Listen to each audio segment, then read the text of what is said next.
সবার দৃষ্টি আকর্ষণ করছি, আজকে আমরা এক অবাক অনুষ্ঠানে এসেছি। আমরা সবাই এক ইতিহাসের সাক্ষী হতে চলেছি। এই অনুষ্ঠানে ছোট বাচ্চাদের আসতে নিষেধ করেছি আমরা, কারণ আমরা চাই না বাচ্চাদের মাথায় ডিভোর্স সেরিমনির বিষয়টা ঢুকুক।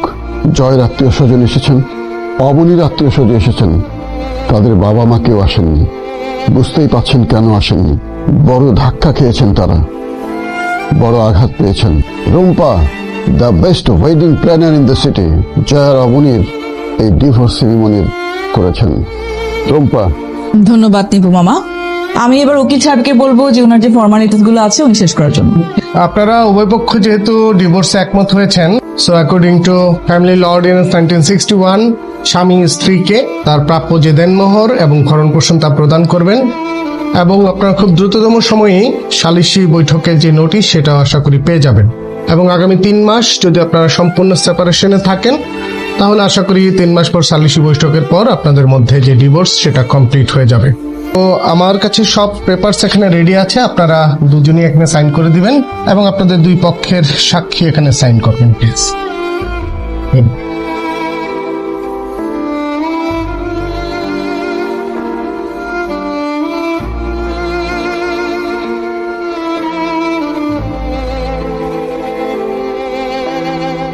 দেখ আর কি আছে, সাইনটা কর।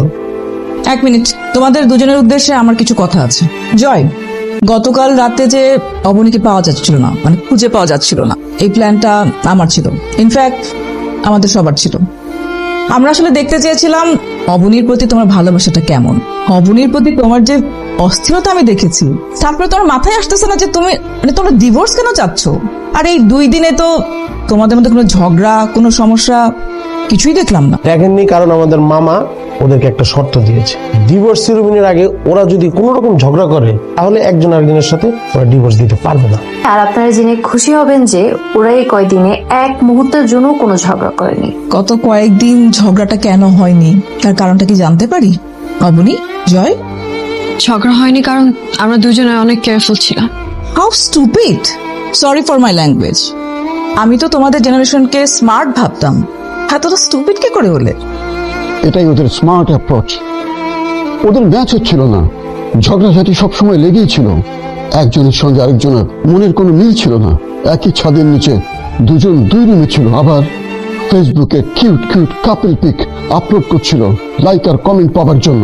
ফালতু জেনারেশন, ওদের সব বুঝবার ক্ষমতা আপনার আর আমার নেই, কারণ আমরা ব্যাকডেটেড। কিন্তু একটা বিষয় কিন্তু আমি বুঝি, সেটা কিন্তু তোমরা বুঝো না। এই যে একটু আগে বললে না, carefulness, this carefulness is the কি। তোমরা কয়েকদিন যদি কেয়ারফুল থেকে ঝগড়া না করে থাকতে পারো, তাহলে ওয়াই নট সারা জীবন? এভাবে কি সারা জীবন সম্পর্ক টিকানো যায়? কেন যায় না? আমাদের প্রবলেম কি জানো? আমরা আমাদের প্রেমের দিনগুলোতে, ভালোবাসার দিনগুলোতে একে অপরের প্রতি অনেক বেশি কেয়ারফুল থাকি, অনেক বেশি সিরিয়াস থাকি। তারপর যখন বিয়েটা হয়ে যায় তখন আমরা একে অপরকে ফর গ্রান্টেড ধরে নেই। এটাই প্রবলেম। গত কয়েকদিন তোমরা একে অপরের প্রতি অনেক বেশি কেয়ারফুল ছিলে, অনেক স্যাক্রিফাইস করেছো, যেরকম করতে বিয়ের আগে। আমি কিছু কথা বলতে চাই। আমার কাছে মনে হয় ডিভোর্স কোনো সলিউশন না। যদি সলিউশন খুঁজতে হয় তাহলে সবার আগে নিজেকে বদলাতে হবে। কেউ একটা সংসার করতে পারে না। দুজন মানুষের 50-50 কন্ট্রিবিউশনে একটা সংসার হয়। দুজনকেই ছাড় দিতে হয়, দুজনকে কম্প্রোমাইজ করতে হয়, ছোট মোটো ভুল মেনে নিতে হয়, যেটা আমি করি নাই। আমি চাইলেই পারতাম অনেক ছোট ছোট ভুলগুলো এড়িয়ে যেতে। অবনীও চাইলে পারতো অনেক ছোট ছোট ভুল মাফ করে দিতে। আমার পছন্দের রং সবুজ, কিন্তু আজ পর্যন্ত আমি সবুজ রঙে শাড়িতে কখনো অবনীকে দেখতে পাইনি, কারণ অবনীর প্রিয় রং নীল। আমার পছন্দ কফি। আমার খুব ইচ্ছা আমি আর অবনী মিলে বারান্দায় বসে কফি খেতে খেতে ঝুম বৃষ্টি দেখব, কিন্তু সেটাও হয়নি, কারণ অবনীর পছন্দ চা। ছোট মোটো জিনিস, আর এরকম অনেক বড় জিনিস আছে যেগুলো আমি কখনো কাউকে বলিনি বা আমরা দুজনেই হাইড করে রাখতে চেয়েছি। সেটা হচ্ছে, আমরা গত 3 মাস যাবত এক ছাদের নিচে থাকি ঠিকই, কিন্তু আমরা আলাদা রুমে ঘুমাই। আমরা যখন প্রেম করি তখন ওই প্রেমের টাইমটাতে না আমরা অনেক কিছু ছাড় দেই, অনেক কিছু মেনে নেই, কিন্তু বিয়ের পর সেই সহনশীলতা, সে ত্যাগগুলো আর থাকে না আমাদের মধ্যে। আমরা একটা ডিফারেন্ট মানুষ হয়ে যাই। আমি আর অবনী একজন আরেকজনকে ভালোবেসে বিয়ে করেছি, কিন্তু আমাদের আমাদের 2 ফ্যামিলির বাবা মারা কেউ আমাদের বিয়েটা মেনে নেয় নাই। কিন্তু আমরা একজন আরেকজনকে ভীষণ ভালোবাসি। বাঁচতাম। আমরা ভেবেছিলাম আমাদের ভালোবাসাটাকে আমরা জিতিয়ে দিব, কিন্তু আজকে আমাদের ভালোবাসা হেরে গেছে, তাই আমাদের ডিভোর্স হয়ে যাচ্ছে। তাই সবাইকে একটা রিকোয়েস্ট করব, জীবনের এত বড় একটা সিদ্ধান্ত নেওয়ার আগে একটু বুঝে শুনে নেবেন, যাতে করে আমাদের মতো পরিণতি আপনাদেরও না হয়। তাহলে আমিও কিছু কথা বলতে চাই। ভালোবাসায় যত্ন থাকতে হয়, না হলে আমাদের মতো এইভাবে বিচ্ছেদ হবে সবার। আমি আর জয় যখন প্রেম করতাম, আমার পছন্দের সব থেকে বেশি গুরুত্ব দিত জয়। আমি কিছু বলার আগেই জয় বুঝে ফেলতো আমি কি চাই। কিন্তু বিয়ের পর সব বদলে গেল। আমি যে মানুষটার জন্য আমার ফ্যামিলিকে ছেড়ে আসলাম, ওই মানুষটাই আমাকে আগলে রাখতে পারলো। জয় কখনো জানতেই চায় নাই আমি কি চাই, আমি কিসে ভালো থাকি। আমার পছন্দ অপছন্দ তো দূরের কথা, মাঝে মধ্যে ওর ব্যবহারে মনে হতো ওর জীবনে আমি ম্যাটারই করি না। ভালোবাসা শুধু বলা নয়, প্রমাণও দরকার।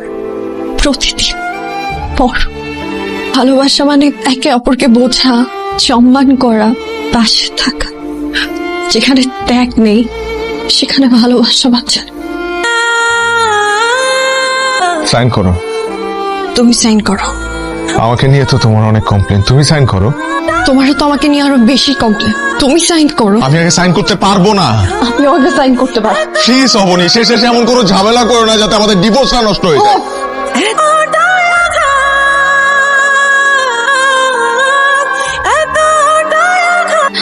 আসলে আসলে তুমি যদি আমার জীবনে না থাকো বেঁচে থাকতে পারবো না। হয়তো নিঃশ্বাস নিবো, কিন্তু সেটাকে বেঁচে থাকা বলা যাবে না। তুমি থাকো, শুধু থাকো। কোথাও যাবো না, আই প্রমিস।